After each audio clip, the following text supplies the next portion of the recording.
नमस्कार। आज के इस खास ऐतिहासिक विश्लेषण में हम बात करने वाले हैं आधुनिक इतिहास के एक बेहद अहम और दिलचस्प दौर की, जिसे हम गांधी युग के नाम से जानते हैं। जरा सोचिए, एक आम सा संघर्ष करने वाला वकील दुनिया का सबसे बड़ा जननेता कैसे बन गया। आज हम इसी अद्भुत सफर को बारीकी से समझेंगे। एक बहुत ही मशहूर बात कही जाती है कि आप उन्हें नापसंद कर सकते हैं, पसंद कर सकते हैं, लेकिन आप उन्हें नजरअंदाज बिल्कुल नहीं कर सकते। और 1919 से लेकर 1948 तक के भारतीय इतिहास पर यह बात पूरी तरह सटीक बैठती है। चाहे कोई उनके विचारों से सहमत हो या ना हो, लेकिन उस दौर की राजनीति और समाज पर उनका असर इतना गहरा था कि इस पूरे समय को ही गांधी युग का नाम दे दिया गया। तो इस सफर को हम 5 मुख्य हिस्सों में समझने वाले हैं। शुरुआत करेंगे दक्षिण अफ्रीका के संघर्ष से, फिर देखेंगे सत्याग्रह का जन्म कैसे हुआ, इसके बाद शुरुआती भारतीय आंदोलनों, जनता के जागरण और आखिर में आज़ादी की उस अंतिम लड़ाई पर बात करेंगे। चलिए सीधे चलते हैं हमारे पहले पड़ाव की तरफ, यानी दक्षिण अफ्रीका का संघर्ष।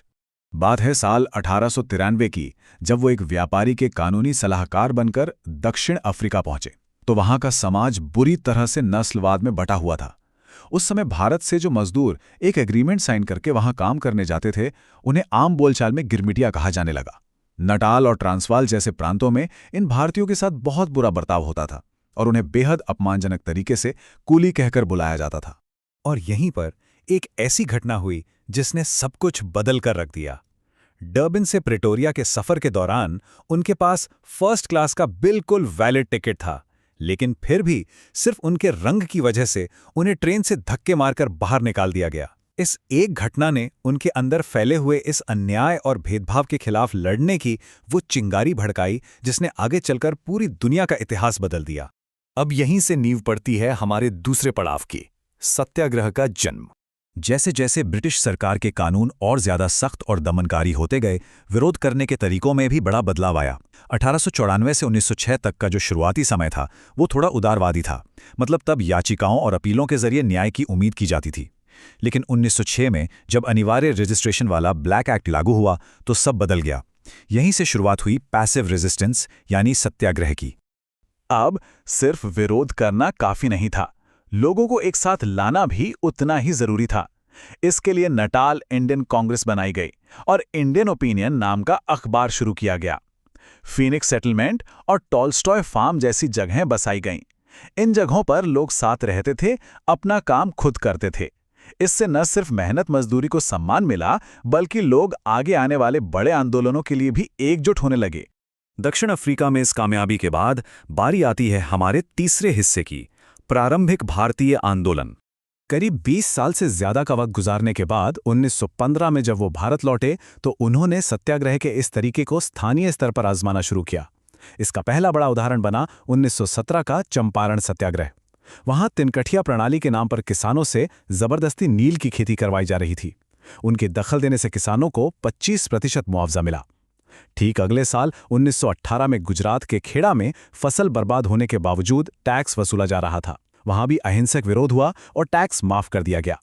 इन छोटी लेकिन बेहद अहम जीतों ने यह साबित कर दिया कि सत्याग्रह का यह तरीका भारत में बिल्कुल काम करेगा।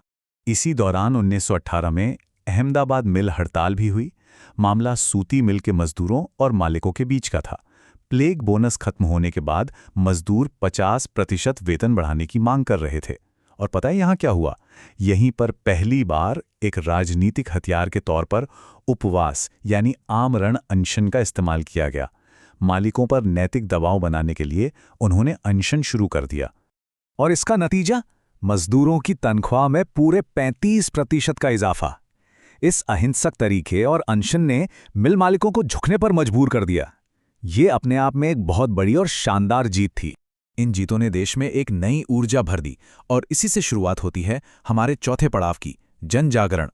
अब मामला सिर्फ कुछ इलाकों का नहीं था। सत्याग्रह अब पूरे देश में फैल चुका था और सीधा मुकाबला ब्रिटिश साम्राज्य की क्रूर नीतियों से था।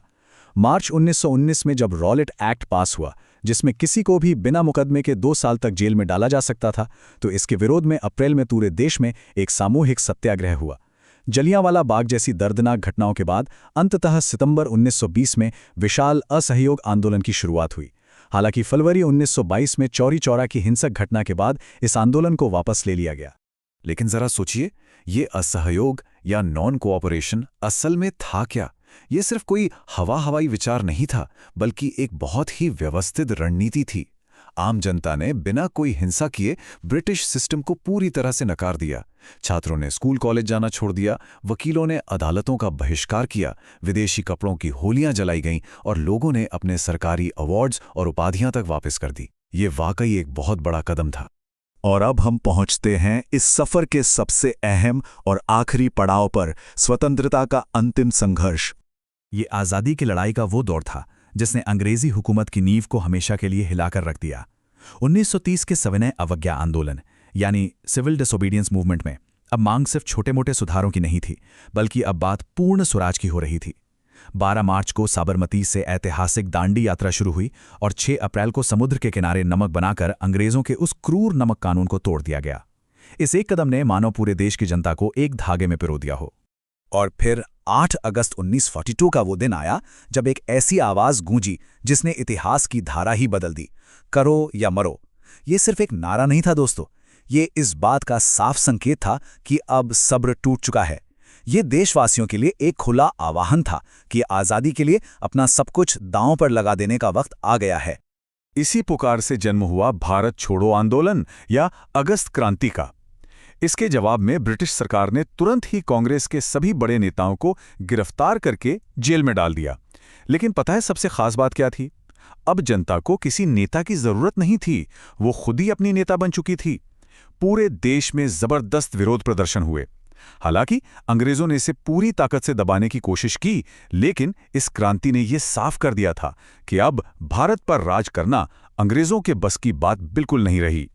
तो इस पूरे शानदार ऐतिहासिक सफर को देखने के बाद एक बहुत ही गहरा सवाल मन में आता है, आखिर कैसे अहिंसा और सत्याग्रह के इस दर्शन ने इतिहास के सबसे बड़े और ताकतवर साम्राज्यों में से एक को घुटनों पर ला दिया। एक आम इंसान जिसने विदेश में अपमान सहा, उसने बिना किसी हथियार के सिर्फ सत्य के सहारे देश में एक इतना बड़ा जन आंदोलन खड़ा कर दिया। यह इतिहास का सिर्फ एक पन्ना नहीं है, बल्कि इस बात का पक्का सबूत है कि इंसान के इरादों और सत्य में कितनी असीम ताकत होती है। इस एक्सप्लेनर में साथ बने रहने के लिए बहुत बहुत शुक्रिया। उम्मीद है कि इस विश्लेषण ने इतिहास के इस अहम हिस्से को और भी दिलचस्प बना दिया होगा।